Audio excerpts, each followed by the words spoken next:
이번 토픽은 가설검정의 순서입니다. 가설검정이 뭔지부터 간단히 설명을 드리겠습니다. 가설검정이라는 것은 가설을 세우고 그걸 검정하는 거예요. 우리의 관심사항은 표본이 아니고 모집단입니다. 모집단이 어떻게 생겼어? 라는 질문에 모집단의 특성을 알려주면 되는데, 그것이 뭐냐 하면 모집단의 평균, 분산 등등등입니다. 이것을 모수, 파라미터라고 부르죠. 우리가 알고 싶은 것은 모집단의 이 파라미터를 알고 싶은데, 우리는 그것을 모르고 대신 표본을 추출하는 샘플의 내용만 압니다. 그럼 가설의 검정이라는 것은 이 모수에 대한 검정, 예를 들면 뮤에 대한 검정이고요. 예를 들면 뮤에 대한 가설을 세워봅니다.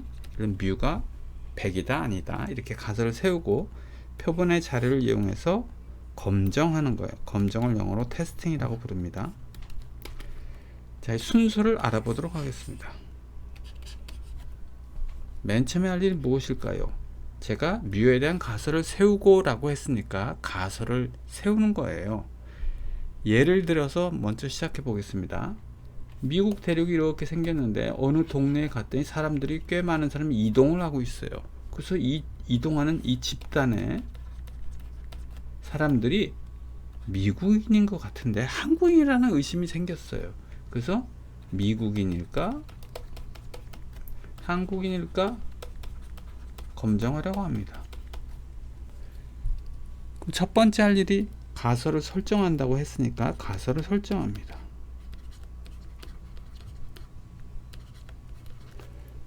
첫 번째 가설은 이렇게 되겠네요. 가설 1. 저 사람들은 미국인이다. 또 다른 가설은요, 한국인 같아. 그래서 한국인이다.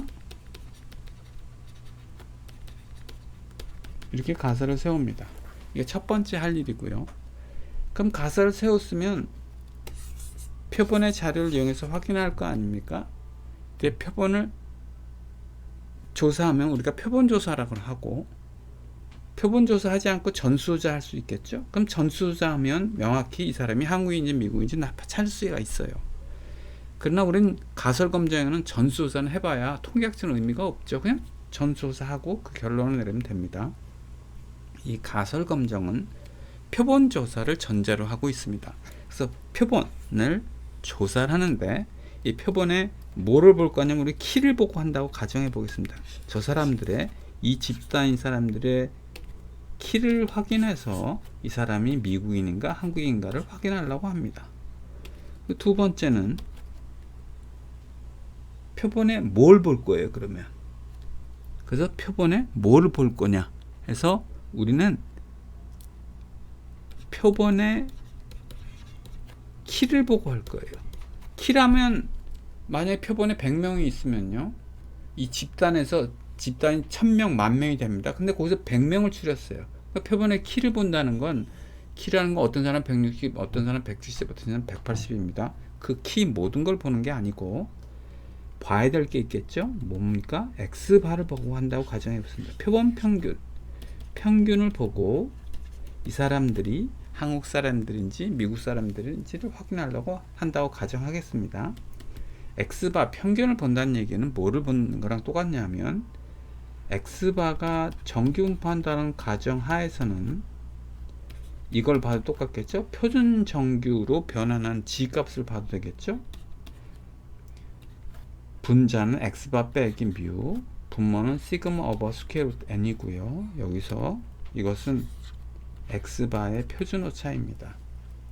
그래서 X바가 정규분포를 따른다면 X바를 보고 미국인인가 한국인가를 결정한다는 얘기나, 이 G값을 보고 미국인이나 한국인인가를 결정한다는 얘기나 동일한 뜻입니다.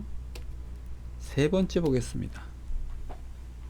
표본 평균 X바를 가지고 한다고 했는데, 그럼 오류가 발생하지 않나요? 오류가 발생합니다. 그 오류를 우리가 받아들일 오류의 크기를 정합니다. 자, 예를 들어 보겠습니다. 제가 커트라인을 160을 기준으로 하는 경우와 190을 기준으로 하는 경우를 보겠습니다. 저 사람들이 미국인인가 한국인가 하면 키가 크면 미국인이고 키가 작으면 한국인이라고 하면 되겠죠. 그게 가장 합리적인 의사결정입니다. 그런데 그럼 키가 얼마면 한국인이라고 하고 얼마면 미국인이라고 할까? 그 커트라인을 정해야 합니다. 커트라인을 첫 번째 160으로 정해봤다고 해보겠습니다. 160이요. 160보다 크면 미국이냐, 즉 가설 1이 맞다는 거고, 160보다 작으면 미국인이 아니고 한국인이라고 결정한다는 뜻입니다. 두 번째 경우는 190을 커트라인으로 해서 190보다 크면 미국 사람이다, 190보다 작으면 아니야 한국 사람이다 라고 결정하려고 합니다. 오류는 발생하지 않을까요? 오류가 엄청 발생하겠죠. 예를 들어서 160을 기준으로 했습니다. 그럼 어떨까요? 미국 사람들은 키 작은 사람들도 다 미국 160보다 많은 사람들이, 미국의 많은 사람들이 160보다 크니까 미국이라는 가설은 잘 맞을 거예요. 그러나 여기서 문제가 뭐냐 하면 160이 넘는 한국인들, 평균 키가 한국인도 160이 넘잖아요. 남자들은 170 몇입니다. 그러니까 가설 2가 채택될 가능성이 없는 거예요. 무슨 뜻이냐면 한국인인데 미국인이라고 판정될 가능성이 높아진 겁니다. 그런 오류가 발생했겠죠. 한국인인데 미국인이라고 판정한 오류가 발생할 거고, 만약에 190을 기준으로 해봤습니다. 190보다 크면 미국이라고 하고 이거보다 작으면 한국인이 한다고 판정하기로 결정을 했다면 어떤 오류가 발생할까요? 미국인 중에 상당수는 190 미만입니다. 즉 X바가 190 미만이 나올 가능성이 높아요.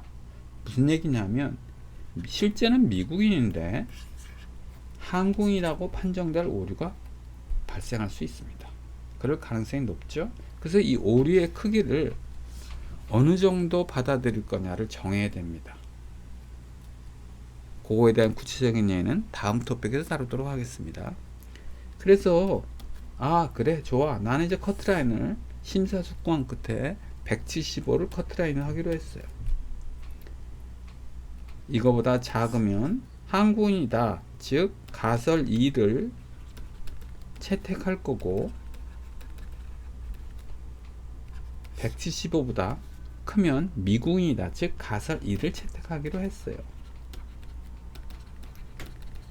이런 결정을 뭐라 그러냐면 검정 규칙이라고 합니다. 그래서 검정 규칙을 정해야 돼요. 그래서 검정 규칙은 커트라인을 170으로 할 건지 190으로 할 건지 160으로 할 건지 정하는 걸 검정 규칙이라고 하고, 이건 X바를 기준으로 한 거고요. 앞에서 제가 뭐라고 하냐면 G로 할 수도 있겠다 그랬죠. 그러면 이제 X바 대신에 G를 기준으로 해서 커트라인을 정할 수 있겠습니다. 이거에 대한 자세한 사항은 다음에 하도록 하겠습니다. 다섯 번째 보겠습니다. 검정 규칙을 정했으면 이제 뭘 해야 되냐? X바를 계산해 봐야 되겠죠. X바를 구합니다. X바를 구한다는 거나 여기 G를 구한다는 거나 같은 얘기입니다. 구해봅니다. 그 다음에 여섯 번째 맨 마지막에는 X바하고 이 커트라인하고 비교해서 결론을 내립니다. 즉 가설 2를 채택한다, 아니면 가설 2를 채택한다, 그리고 결론을 내리면 되겠습니다. 이 순서에 따라서 1, 2, 3, 4, 5, 6 이 순서에 따라서 문제를 푸시면 됩니다. 다음과 같은 경우에 가설을 검정하셔야 하면 이 순서를 그대로 따라 하셔야 되는데, 여기서 유의할 점은 2번 X바를 하기로 했습니다. 또는 G를 하기로 했습니다. 여기서 계산하시면 안 됩니다. 계산은 언제 하냐? 다섯 번째 스텝에서 하는 거고요. 그 다음에 검정 규칙이라는 건 규칙만 정하는 겁니다. 175를 커트라인을 하기로 했다, 혹은 G 값을 얼마를 커트라인을 하기로 했다, 규칙만 정하는 거지 여기서 x바 값을 구하거나 g값을 구하는 것은 아닙니다.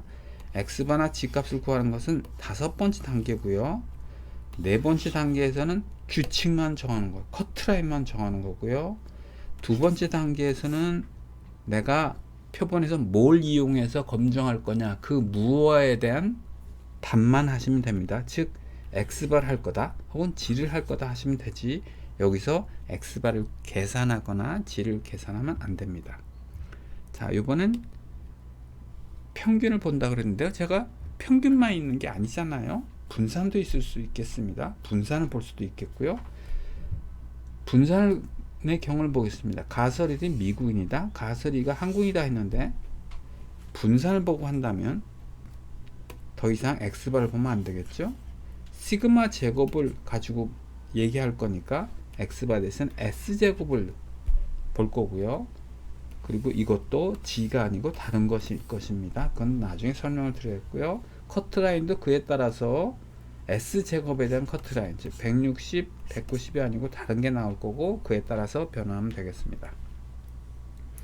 그 다음에 제가 가설을 말로만 했는데 통계학의 좀 더 단계를 보면 말하지 않고 다 수식으로 표현하지 않습니까? 그래서 이 방법보다 다른 방법이 있을 수도 있겠습니다. 예를 들어 보겠습니다. 그 집단의 평균 키가 180이다. 미국 사람 평균가 180이라고 해보겠습니다. 이 집단의 평균가 180이다 라는 가설을 세울 수 있고, 반대로 미국인이 아니다, 지금 미국인과 한국인밖에 없다고 가정해 볼게요.